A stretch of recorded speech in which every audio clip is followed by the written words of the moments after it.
¿Cómo es la historia?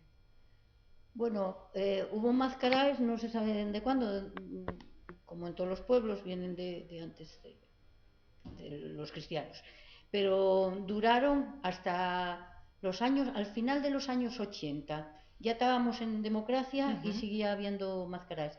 Incluso cuando tuvieron prohibíes por la dictadura, siguió habiéndoles, porque como yo un pueblo apartado, allí no iba nadie a cortamos de lo que pudiéramos hacer. Y acuérdome incluso alguna vez de estar vistiéndonos de mascaraos todos juntos, un grupo grande, allí en Piñera, donde mi casa, y siendo yo ñeña, y oír llegar un coche de aquella que apenas había coches, a lo mejor había uno en pueblo, y entonces decís, la Guardia Civil, entonces todos callados allí y tal, hasta que marchaba el coche. Pues enterabas que no había sido la Guardia Civil, pero por si acaso, o sea, sé que había esa conciencia de que vamos haciendo algo prohibido, pero por otra parte, nadie pensaba en dejar de hacerlo porque estuviera prohibido.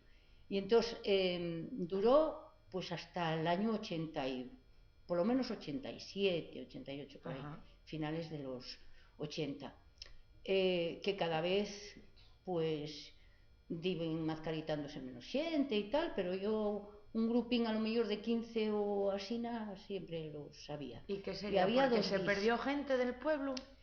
Yo tengo la teoría que desapareció porque llegó el carnaval. Porque no es lo mismo el antroxo que el carnaval. Lo nuestro era el antroxo tradicional, allí vestidos de mascarados y tal. Y los carnavales estaban prohibidos, en las ciudades no había carnavales.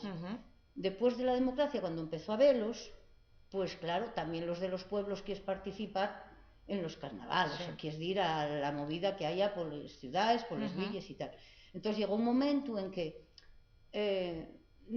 vestíamos desmascarados en pueblo, y después cambiábamos aquello y vestíamos de otra cosa y veníamos para la villa o íbamos para Xixón o lo que fuera. Y yo creo que esa dualidad y es lo que hizo que desapareciera, porque aquello ya era como demasiado axetreu para un día.